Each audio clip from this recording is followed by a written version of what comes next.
2.5, analyse d'une fonction, partie entière.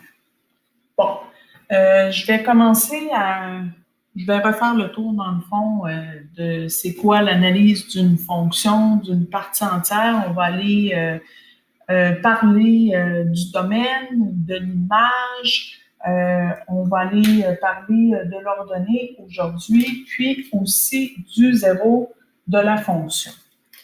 Donc, le domaine, ici, comme dans toutes les équations de la partie entière, le domaine, si je ne suis pas dans un contexte, si je suis dans une fonction est-ce que je n'ai pas de contexte, je vais me retrouver dans un graphique qui risque de ressembler, mettons, à ceci. Qui part à l'infini dans un sens et dans l'autre. Puis, donc, le domaine serait les réels. Je te rappelle que le domaine, ce sont toutes les valeurs que X peut prendre. Donc, si lui, il continue ici à l'infini, ben mes X qui seront utilisés iront jusqu'à l'infini et les X ici iront jusqu'à plus l'infini. Donc, dans ce temps-là, on dit que ce sont tous les nombres réels. J'aurais pu marquer comme ça, là, domaine de la fonction f, par exemple, c'est les réels. Donc, l'image, par contre, ça peut devenir un petit peu plus compliqué parce que j'aurais pu la faire un peu plus simple ici. Je vais aller vous l'effacer.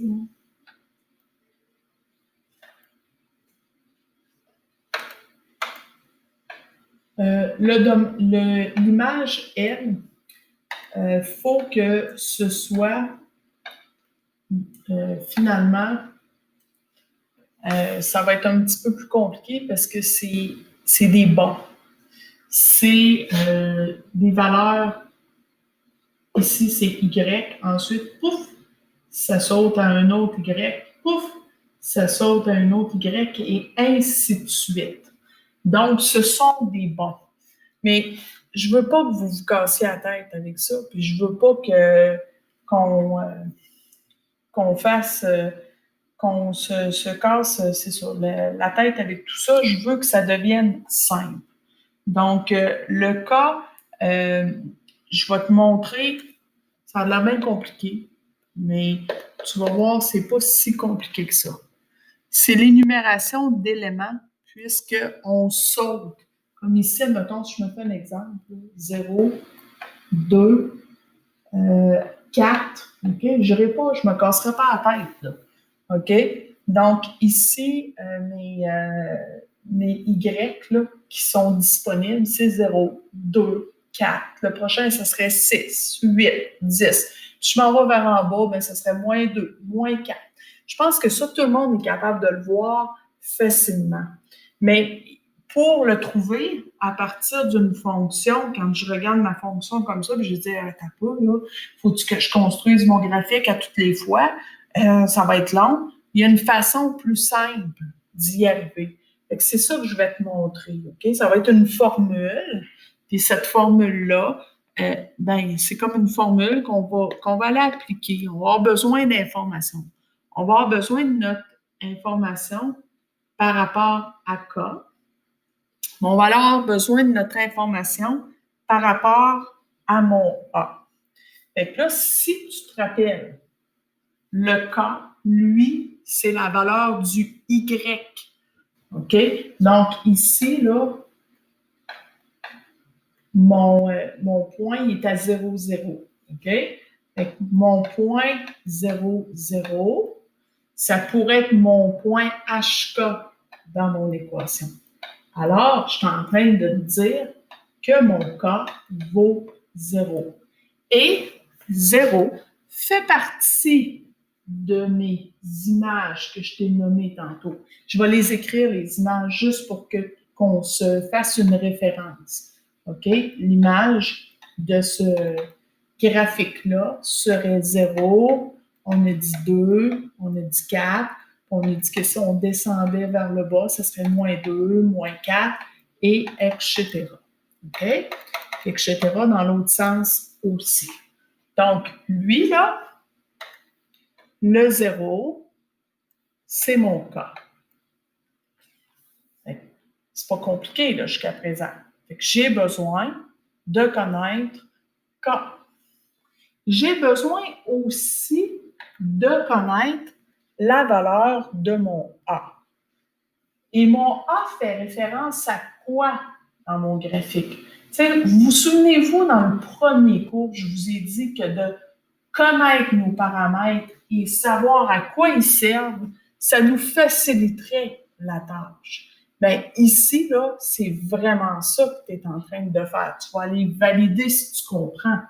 Donc, si tu comprends que le prochain cas, c'est 2, bien, l'influence qu'il y a ici, bien, c'est la valeur, c'est la hauteur qui a changé. Puis la hauteur a une référence sur quel paramètre? Donc, la hauteur va avec mon paramètre A. Il va avec mon paramètre A. Puis, si tu te rappelles bien, ben, la hauteur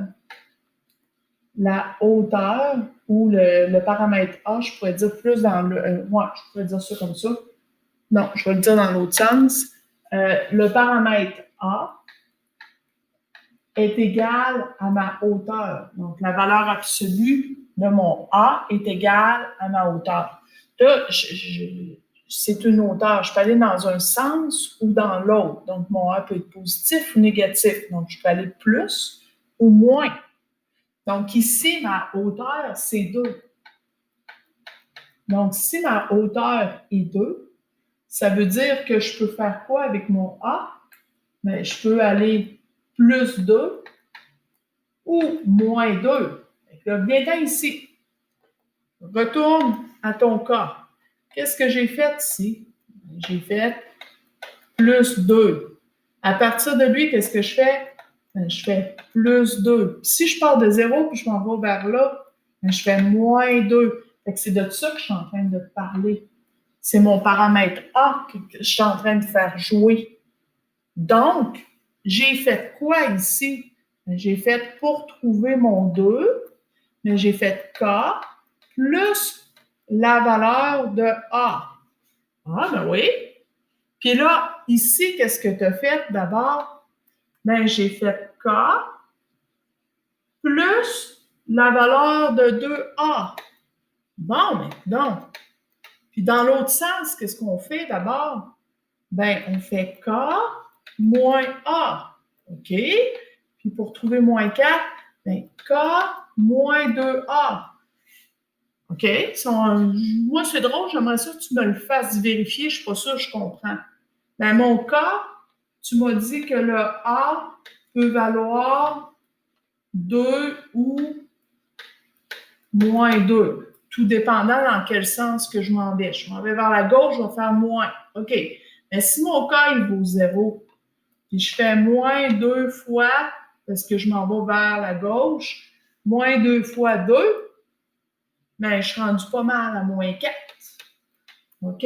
Ah, c'est pas mal ça que j'ai. Donc, c'est juste ça qu'il faut comprendre. Donc, j'ai K, et quand je m'en vais vers la droite, je fais K plus A. K plus 2A. K plus 3A. Et vers la gauche, K moins A. K moins 2A. Et etc. OK? Donc, voici comment on fait pour trouver une image. On va aller se faire 2 exemples. Vous allez voir, c'est pas si mal. C'est juste impressionnant, mais vraiment pas si mal. Je t'encourage fortement à toujours aller écrire au-dessus de ton équation pour valider si la forme que tu as est la forme que tu veux. Parce que si ce n'est pas le cas, il va falloir que tu travailles sur ta forme avant d'aller chercher des informations, avant d'interpréter que telle valeur vaut telle affaire ou telle valeur vaut telle affaire. Donc, ici, la formule concorde, j'ai mon A, j'ai la valeur de mon B, j'ai ma parenthèse, j'ai mon X, mon moins. Il me reste mon H et mon K ici qui vaut plus 6.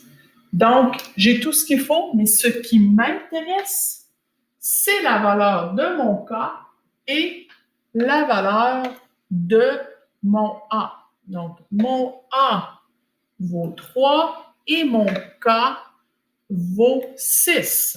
Donc, K égale à 6 et A égale à 3. Donc, mon image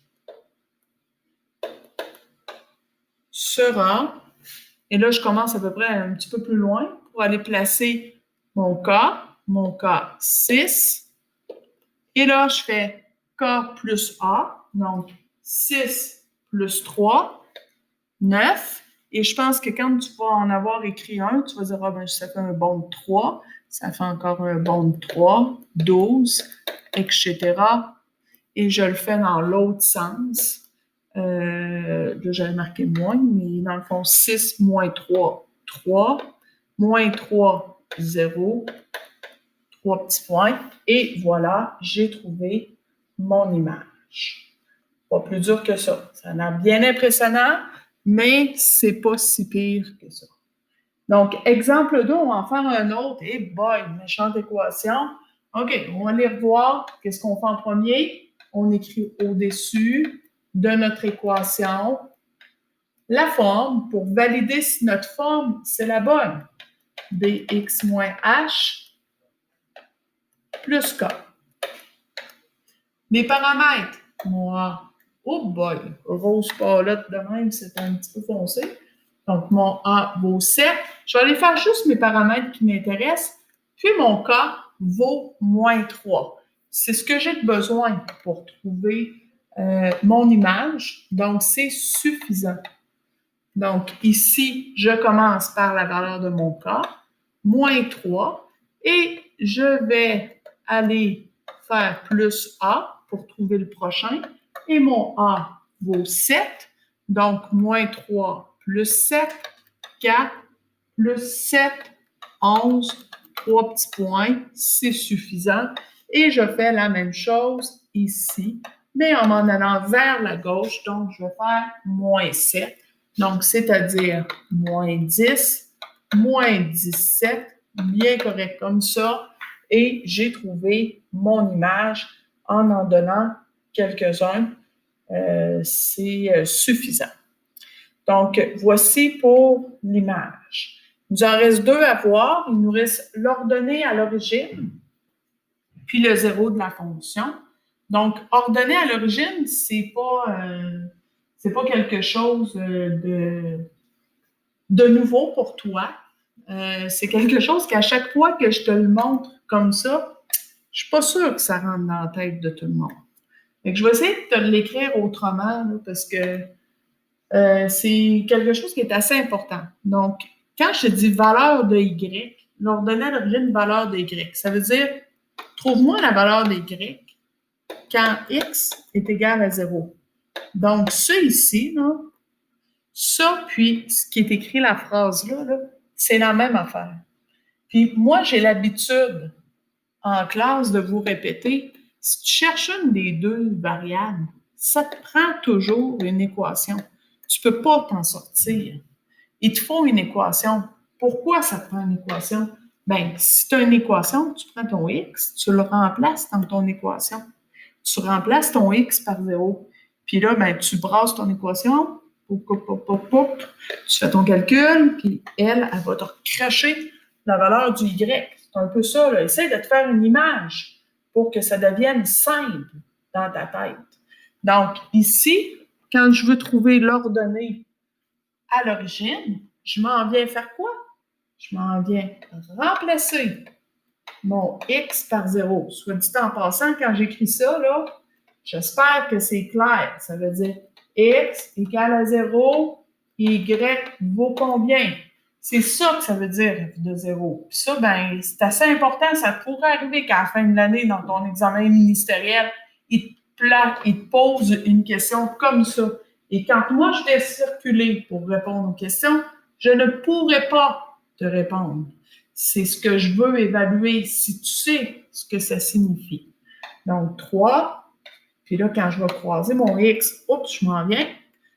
X moins 5. Donc, je vais remplacer mon x par 0. Moins 5. Plus 6.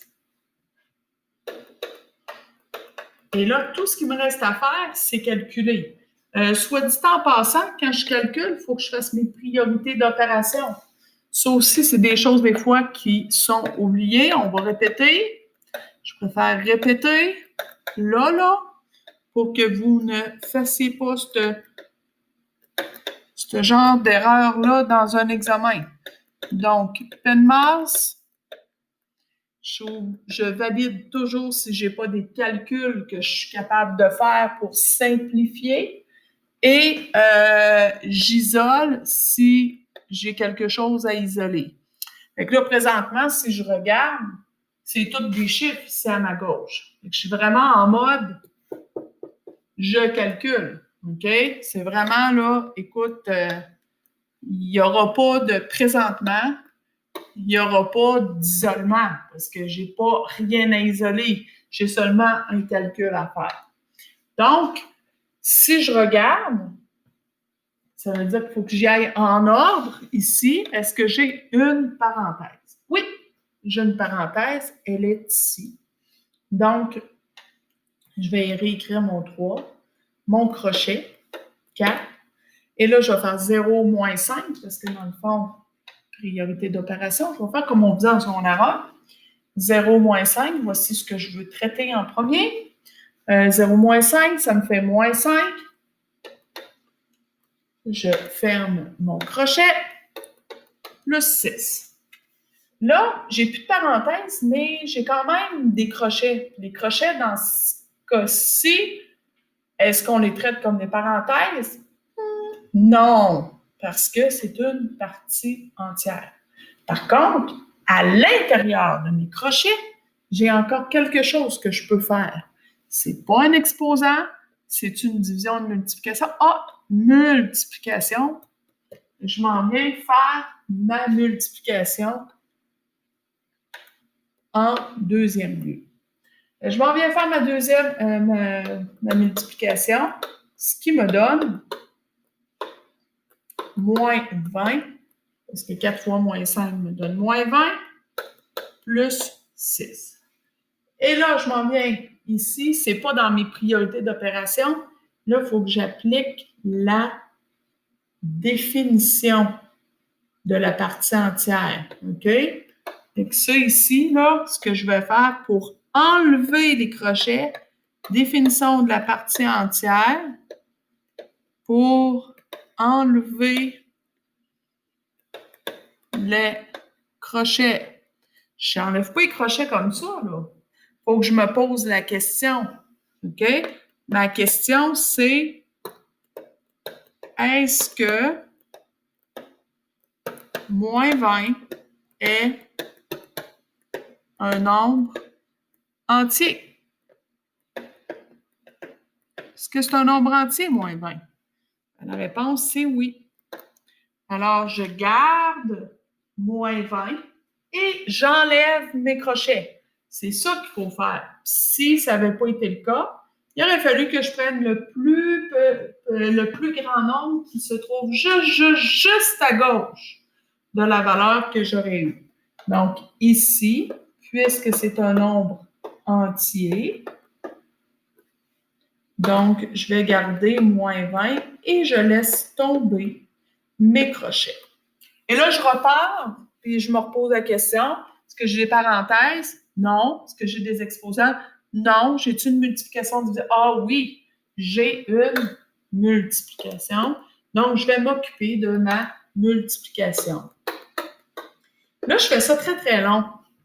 Tu es à l'aise dans tes calculs? As-tu le droit de sauter des étapes? Ben oui, pas mal, OK?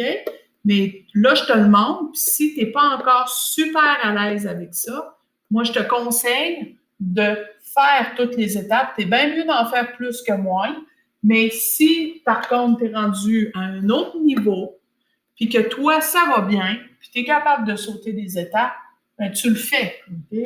C'est, à un moment donné, c'est vers là qu'on devrait s'en aller, toute la gang. Mais entre-temps, on a le droit de ne pas être tous au même niveau. Donc là, ici, il me reste juste une addition, moins 60 plus 6, donc c'est-à-dire moins 54. Donc, voici mon ordonnée à l'origine. Donc, lorsque x vaut 0, mon y vaut moins 54. Je te rappelle que je suis en train de te nommer un point qui touche à l'axe des y. OK? Bon, je m'en viens de l'autre côté. Et là, écoute, ça commence à être pas mal le cœur de tout ce qu'on voit, là. Tu sais, ordonnée puis zéro de la fonction, là, c'est des incontournables, là, en secondaire 4, là. Ce qu'on a à trouver, là, zéro de la fonction, je ne sais pas si je l'ai surligné de l'autre côté, là, mais ça, c'est vraiment des incontournables. Ce sont des informations qu'on veut que vous pratiquiez, qu'on veut valider, qu'on veut aller voir si vous comprenez. Donc, tantôt, quand je faisais mon ordonnée à l'origine, OK, ce que je voulais trouver, on va juste se faire une représentation graphique. Je trouve ça quand même intéressant, tu sais, des fois, juste de visualiser ce qu'on cherche. Donc, ici, ce qu'on a trouvé dans le problème précédent, c'est ça. C'est ça qu'on a trouvé. Nous autres, on a trouvé l'ordonnée à l'origine. On a trouvé l'ordonnée à l'origine. Puis là, présentement, ce qu'on veut trouver, c'est cette partie-là. Donc, on cherche un zéro de la fonction. Mais là, je ne sais pas si tu saisis, là, mais le zéro de la fonction, ça ne sera pas juste une valeur, mais ça va être un intervalle. C'est un intervalle que tu cherches parce que c'est une marche, c'est l'extrémité de telle valeur à telle valeur, les y valent 0. Pour x qui appartient entre, par exemple, mettons, je me mets des nombres ici, 1, 2, 3, entre ici, là, si j'ai un intervalle, donc ici, ce que je marquerais, quand x appartient entre 3 et 4 exclu, alors y est égal à 0. C'est ça que ça veut dire. Donc, voici mes zéros de fonction. Est-ce qu'il y en a juste un? Non, il y en a une infinité. Donc, les zéros de fonction se trouvent à être un intervalle. Donc, pour avoir les zéros de la fonction, ce qu'on sait, c'est que y est égal à 0. Tu sais, je ne sais pas si tu te souviens, juste dans le numéro précédent, on a dit l'ordonnée à l'origine, c'était la valeur de y quand x valait 0. Qu'est-ce qu'on a fait? On a pris notre équation, on a remplacé notre x par 0. Mais là, c'est le contraire. Tu sais, la super phrase que je dis tout le temps, ouais, je ne suis pas sûre que vous la comprenez tout le temps, les valeurs de x pour lesquelles f de x est égal à 0, mais ça veut dire, c'est quoi le x quand mon y, OK, je pourrais marquer y de même, quand y est égal à 0. C'est ça que je suis en train de te demander. Et encore une fois, OK, je connais une variable, je cherche l'autre. Ben, ça me prend quoi? Ça me prend une équation. Pourquoi, Annie, ça te prend une équation? Parce que tu vas mettre ton y, tu vas le remplacer par 0 parce que je te le donne, puis tu vas me trouver les valeurs que x représente. C'est ça qu'on va faire ici.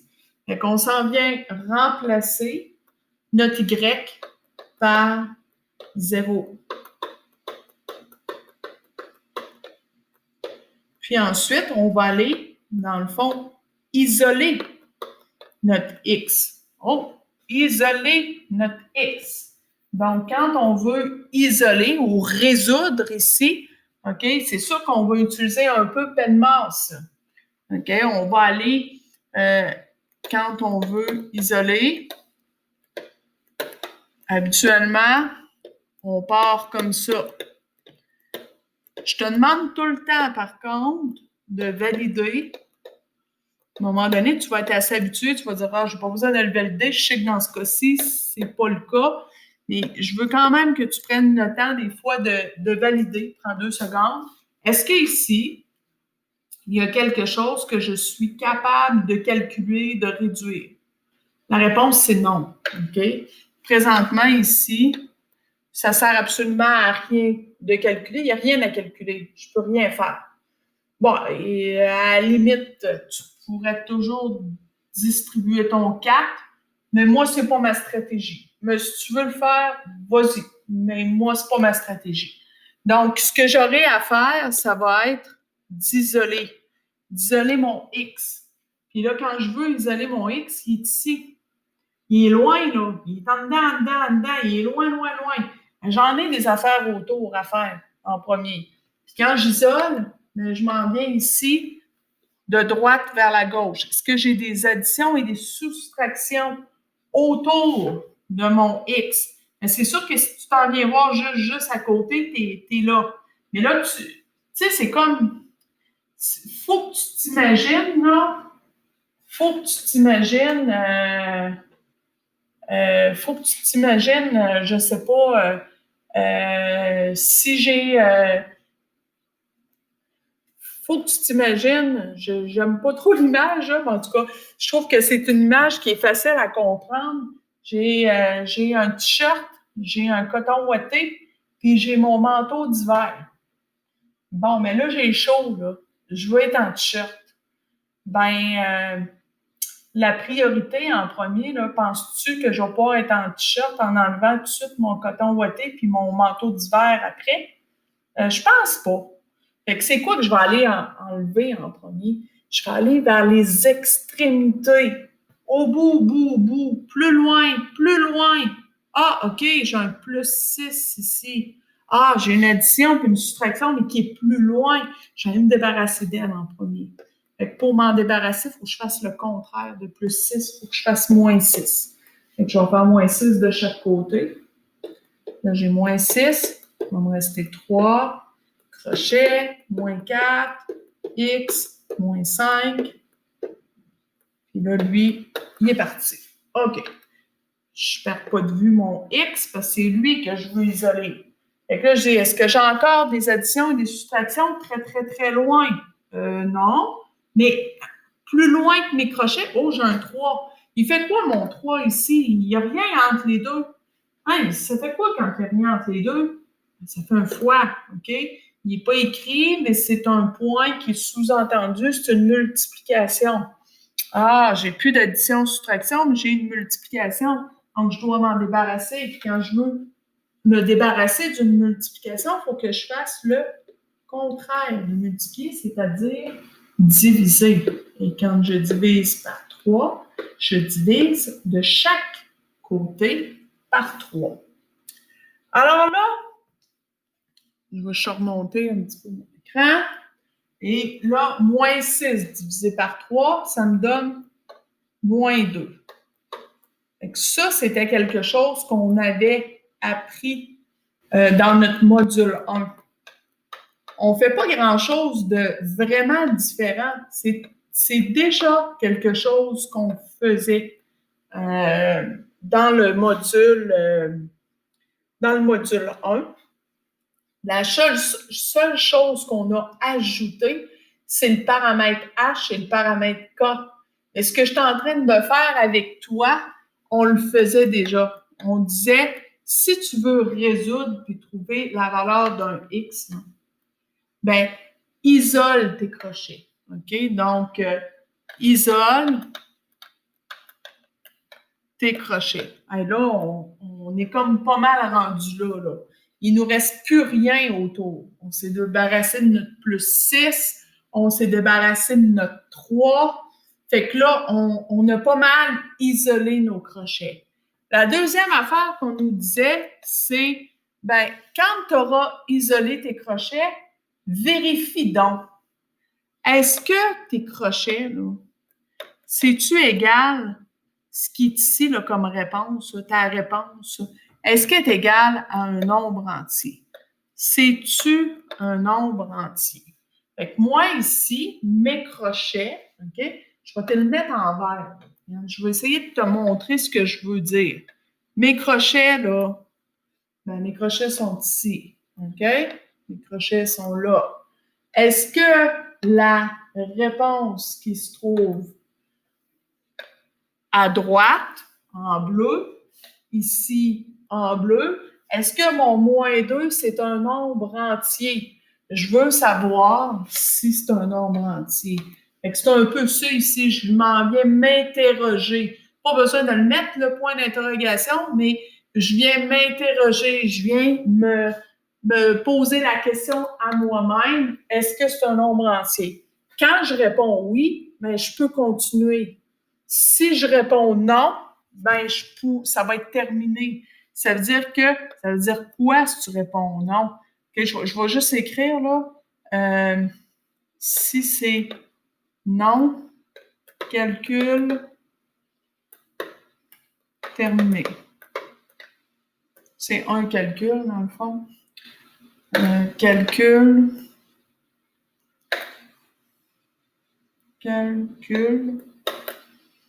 terminé. Puis, si c'est oui, on continue. Fait que là, il faut que tu comprennes que si c'est non, ça veut dire quoi? Bien, ça veut dire que j'ai une partie entière, par exemple, qui ressemble à ça. Les zéros de la fonction, on a dit que c'était quoi? On a dit que c'était les valeurs que x, regarde, je vais juste remonter. Ici, regarde les zéros de ma fonction. On a dit que c'était les valeurs qui se retrouvaient sur l'axe des x. Ben, si je me retrouve avec un graphique comme ça ici, j'ai-tu des valeurs, moi, sur mon axe des x ici? Est-ce que j'ai une marche qui touche à mon axe des x? Mais la réponse, c'est non.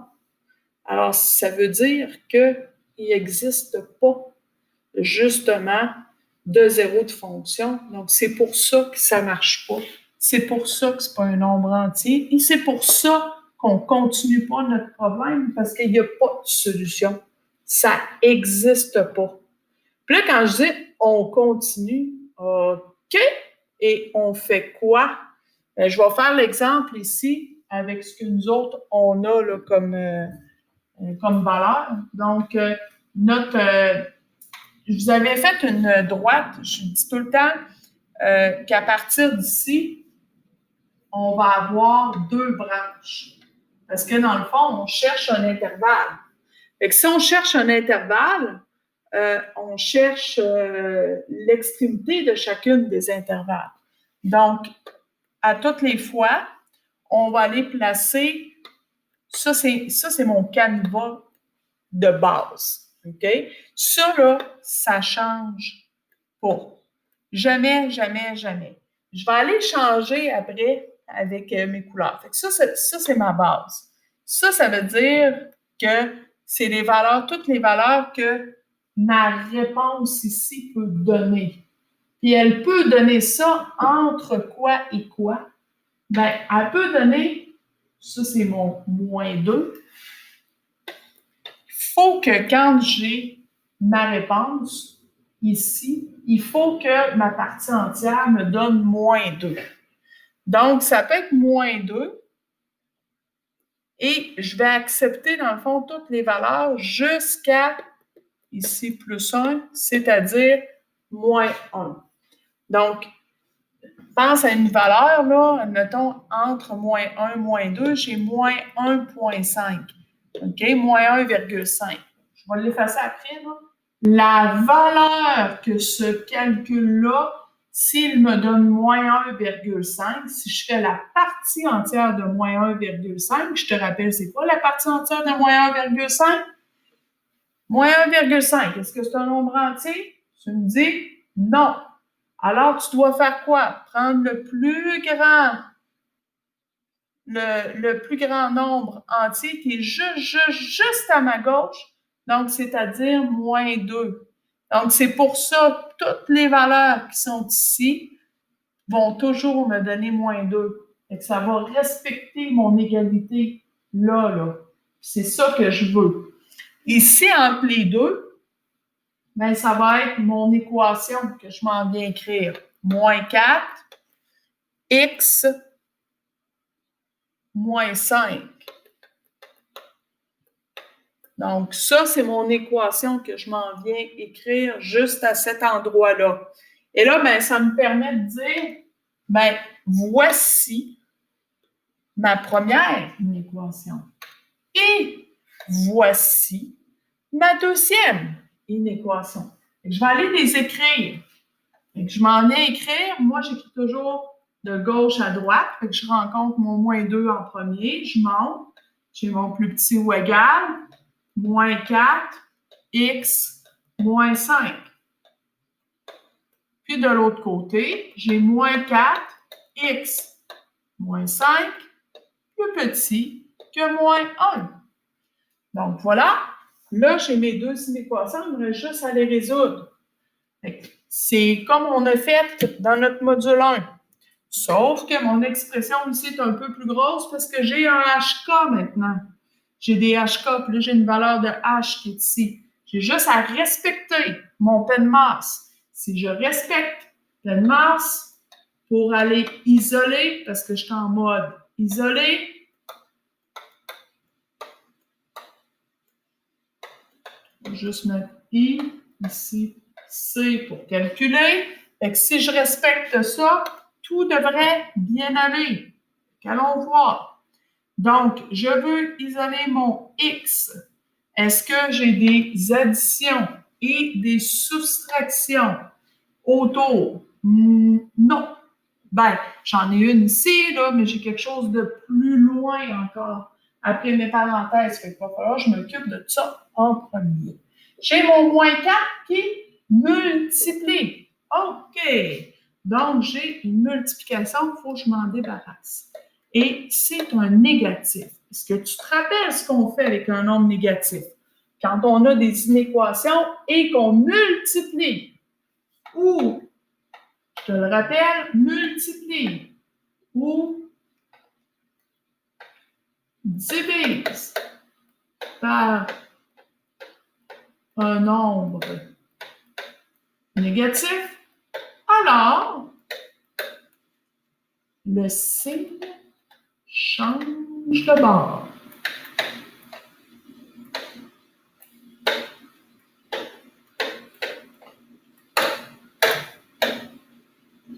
Voilà, OK? Oublie-le pas. Super important. Donc, ici, mon signe va devenir plus grand ou égal. Moins avec un moins, ça va me faire un plus. Deux quarts, ça me donne une demi. Prends l'habitude de garder tes fractions. Ici, ça s'en va. Et de l'autre côté, il me reste x moins 5. Par la suite, j'ai un moins 5 que je vais envoyer à ma gauche et que je vais faire plus 5. C'est ce qui va terminer mon calcul. Et 5 plus une demi, ça va me donner 11 demi.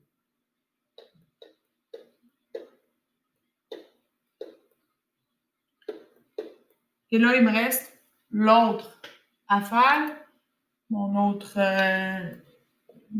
inéquation à isoler. Donc, je m'en viens faire la même chose. Je vais diviser encore une fois par moins 4. Donc, x moins 5 qui me reste ici, j'ai divisé par un nombre négatif, donc mon signe change de côté et ça me donne 1/4. Et là, je vais faire plus 5, plus 5.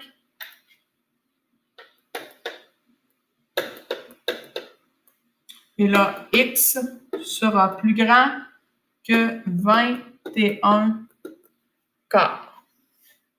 Donc, allons voir si ça a du sens. Écoute, ici, je te le conseille, je ne t'oblige pas, mais si tu veux valider, si tu as vraiment trouvé un intervalle, ben, quand tu fais une droite numérique, puis tu t'en viens placer sur ta droite numérique tes deux valeurs. Là, ici, des fois, ça devient un petit peu plus difficile là, parce que faut que tu fasses en nombre à virgule juste pour savoir lequel est le plus grand.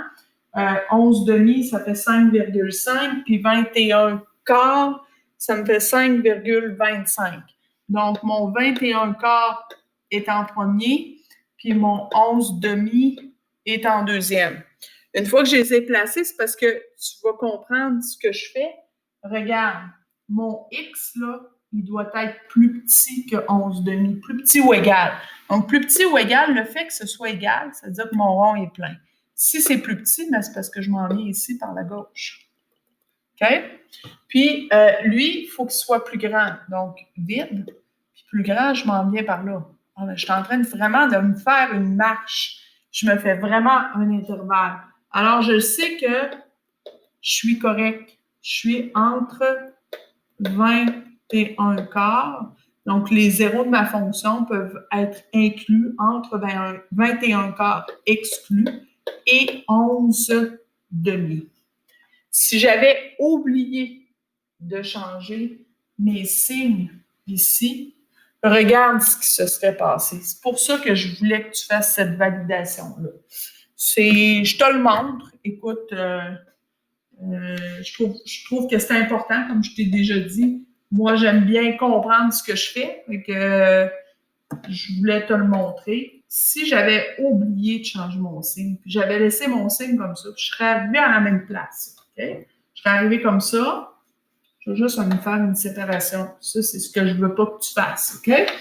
Donc, puis ici, si je n'avais pas changé mon signe, je serais arrivée à X plus petit que 21/4.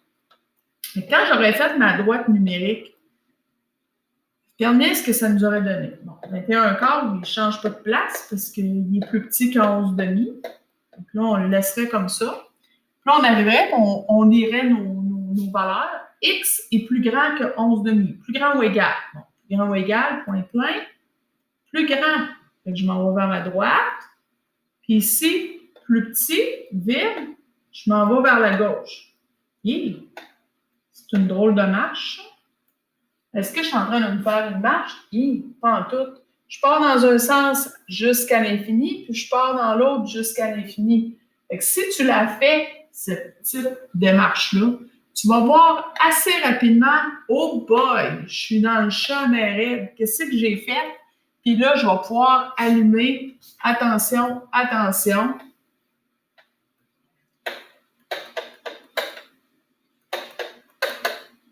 OK, attention, attention. Ça se peut-tu que signe pas du bon côté? Donc, c'est là que je vais pouvoir m'en apercevoir et me dire, il y a de quoi qui ne marche pas. Je vais revenir ici, puis là, je vais dire, oh, j'ai oublié. Pas dans ce cas-ci, mais je pourrais observer que j'ai oublié. Fait que là, je corrige mon erreur, puis là, je peux poursuivre. Fait que c'est une vérification pour toi. C'est pour ça que je t'encourage à le faire, mais ce n'est pas quelque chose qui est obligatoire, mais qui peut t'aider à te valider puis à voir si tu es correct ou pas. Donc, ça fait le tour de ce que je voulais voir là, avec toi